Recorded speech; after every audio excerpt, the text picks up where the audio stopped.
I've told you, nobody is interested in seeing porn these days. It's a thing of the past.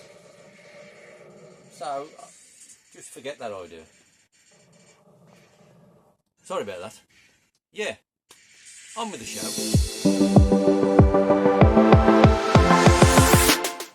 Konnichiwa everybody, welcome back. Sexy game boxes. Been quite a while since I've done one of these videos. I think about 6 months looking back, because I forgot what I'd mentioned before, to be honest. So apologies if I've mentioned any of these in the past, in previous episodes. But I thought I'd do another sort of quick run through a few more nice, sexy, pornographic video game boxes. No set order. Just ones I've picked off the shelf really, which I think are quite attractive. First up, we've got a megadrive game.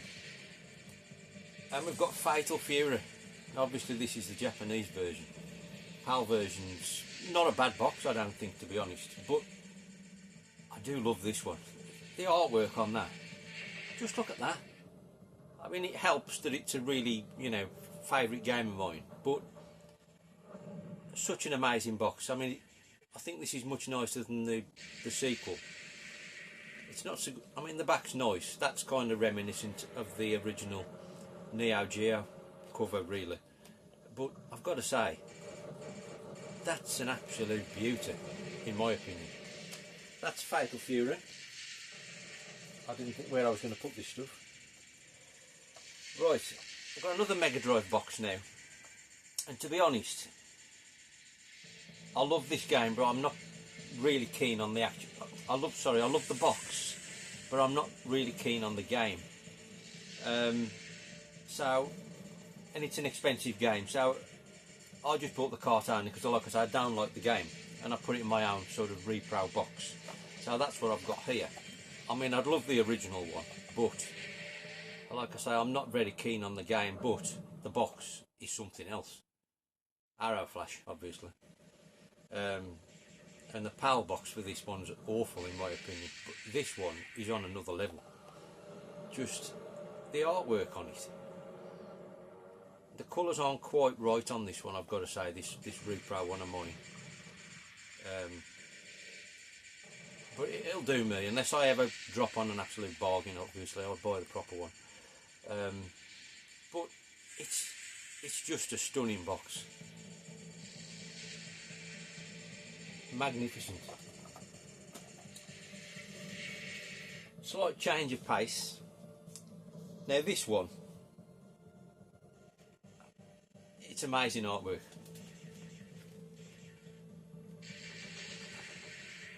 Obviously it's Samurai Spirit 2 or Showdown 2, whichever name you want to go for. Spirit being the Japanese one, but I've got a bit of glare on this because I've got it in a box protection, unfortunately, but it's absolutely stunning. The drawing of Haumaru there is just unbelievable. I did once have an enormous poster of this artwork advertising like Samurai Showdown 2 for the neogeo CD release, I think it was. Huge, massive thing it was. I mean, it would have filled this wall. It was huge. Sadly sold it like years ago. Not that I've got anywhere to put it, but it would have been a cool thing to have, because it was this image, but like on a widescreen format that I had this poster of. But nevertheless, the box will do. Absolute stunner, in my opinion. Right, next up. Now there's a bit of nostalgia talking here for me, but that said, I still do like the box a lot. And it's Wave Race on the N64, the original Japanese release that came out very shortly after launch of the console. So I had this at the time. Amazing game, best game on the system for me, but I subsequently sold mine and bought the Rumble Pack version, which came out in Japan, I don't know, few months or so later. But I don't think that Rumble Pack version box is nearly as nice as this one. So I've bought this one back in recent times purely because I wanted the original box that I had back in the day. It does help that it's my favourite game on the system, but I still think it's an amazing box and so much nicer than the PAL one. I appreciate you might have nostalgia for those sort of black bordered PAL boxes, but for me they do nothing for me. It's just like a tiny image in the middle of that black massive border on the box. And you can have a full colour box like this with a beautiful image. You know, if there's a nice lady, you don't want it covered up, do you? You want to see what, you know, you want to see the goods, don't you? Same with the box for me. I don't want a big black border. I want a nice pretty picture. Right, next up, now this is a beautiful game to look at when you're playing the game, I've got to say, and I think it transfers to the box, and it's a beautiful Joe on the GameCube in this case. All the sort of, this is the American version, all the regions, the image does vary, but personally for me this is the best one. It's just, I mean, the game's like playing a cartoon. It's a stunning looking game, and it transfers to the box artwork here, in my opinion. It's just utterly beautiful. I mean, it's quite nice on the back as well, but obviously, you know, the money shot's the front. Absolute stunner. And I mean, in a lot of cases, Japanese artwork tends to be the best. But although the Japanese one is okay, it's not a patch on this, in my opinion. That's beautiful Joe. I have got the Japanese one actually, just as a comparison. I mean, it's nice, but it's not a patch on that American one. Right, another Mega Drive game. Again, the PAL version of this is quite good, I think, in terms of artwork. However, the Japanese one is a hell of a lot nicer, I would say. And we've got Rambo 3. Again, obviously, you've got a nice full image, which is kind of it's a theme that you tend to find on Japanese boxes more so than, you know, other regions like American or European. I don't know why they seem to put, they're like a branding on them, don't they? So they all kind of look the same in a way, just with a different image on them. Where the Japanese ones are much more unique, and you know, they don't sort of conform as much to an overall look that other regions do. And personally, for me, I prefer that. And this is a belter. Just look at the artwork there, and it's one of these that spins around the box as well, up to a point. I mean, obviously not that big, but you know, that image, it's just beautiful, honestly.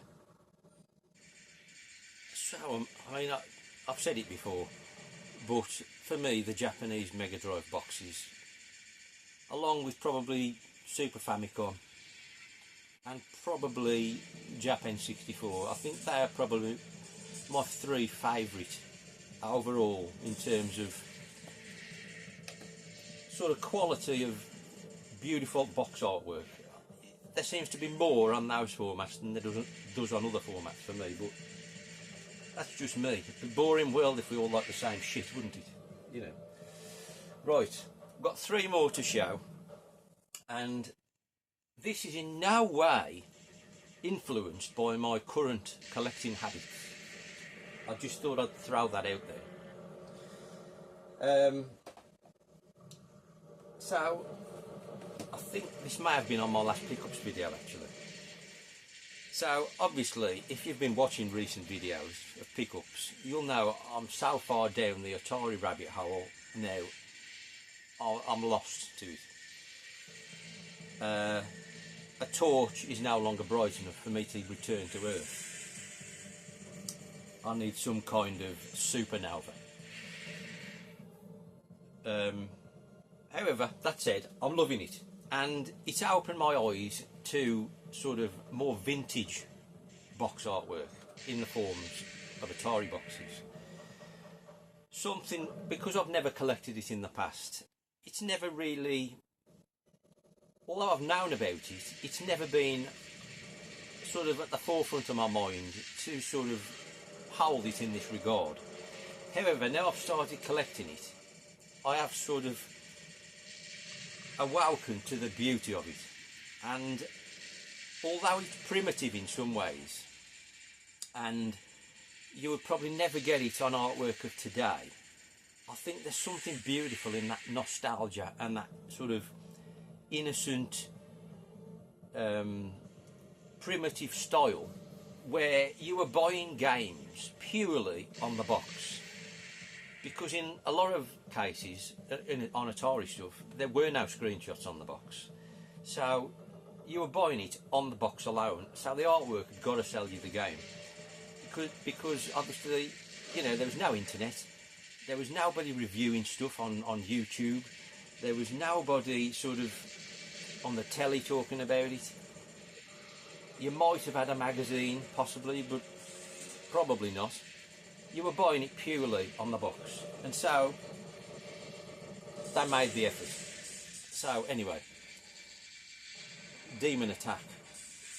Now, to be fair, I could have picked any one of these iMagic boxes, but because they're all the same, more or less. They're all the same sort of mirrored crown style with the rainbow colours all around them. And then obviously they substitute the name and the picture. So there are some uniformity to these boxes, to be fair. But it's these chrome effect boxes. They are magnificent. I honestly can't get enough of these. They are fantastic. I'm not going to sort of commit to going for a full set of these, but if I see them and I haven't got them and they're in decent shape at a reasonable cost, I will be buying more of these, or as many as possible. Currently got 3 of these, I think. But anyway, stunning. I mean, that alone on the shelf would make me want to buy it when I was like 10 years old. And it's got a nice sort of picture in the middle as well, to be fair. But it's the overall look of these boxes. They are superb. Now the thing with the Atari is the fact there are so many different styles of boxes, because each sort of publisher would kind of have their own style, and I'm finding that very addictive, I've got to say. Same for the cartridges, they've all got their own style cartridges, and it's kind of addictive trying to sort of collect one of each, if you like. However, some publishers have nicer boxes than others. I've got to say, along with the iMagic ones and the Parker ones, there's loads, and the original Atari ones, and you know, that's another minefield, because the Atari boxes vary in style from as time goes on. You know, Atari themselves change the style of the box. I'm waffling. Another one, another publisher that makes real nice boxes in my opinion is Tiger Vision. And I just stumbled across this game cheap, and it was in quite poor condition. However, I've tutified it, copyright Tutti UK, and we've got King Kong, like I say, on the Tiger Vision label. What a nice box this is. It's kind of a Donkey Kong rip-off, really. It's also a spoiler, because I haven't shown this in pickups yet, so this will reappear. But yeah, King Kong, look at the box. And this one kind of carries on all the way around as well, so you kind of get the rear view of the front. Genius. And it's ironed up quite well, to be fair, so I'm really pleased with this. And it's not a bad game into the bargain, but that said, the box, absolute stunner. Again, these Tiger Vision boxes are quite rare, unfortunately, but given the chance, I'll be adding a few more of these. That's King Kong. And then the last one today, I felt I'd got to include this, because it's just iconic, and it's one of the original Atari release boxes, possibly for the most iconic game ever made. And were it not for this, we might not all be sitting here accumulating plastic and cardboard crap. And it's Space Invaders. It's so iconic. And this is exactly what I was talking about. That box and this style of box had to sell you the game. But that tells you everything, doesn't it, about Space Invaders? You know, it's that, and that period in time, you know, they'd just gone to the moon, allegedly. You know, creatures from outer space and all that. And it just sums up that kind of image, doesn't it, on the box? It's that 50s sort of sci-fi image on the box. It's magnificent. I mean, there's nothing on the back, as all the original Atari boxes were like that. It was all about that image on the shelf. You had to buy the game purely based on that. And I don't think it gets any more nostalgic than that. And I'm so pleased I've learned to appreciate this early vintage stuff in recent times, because it brought me full circle, really, and it's fantastic. So I just thought I had to include that one to end on. But anyway, what do you think? Let me know. I might do one or two more of these in the future, I don't know, when the kind of urge takes me. But let me know what you think about any of them anyway. It'd be good to hear from you. Thanks for watching, and hopefully I shall see you soon. Sayonara.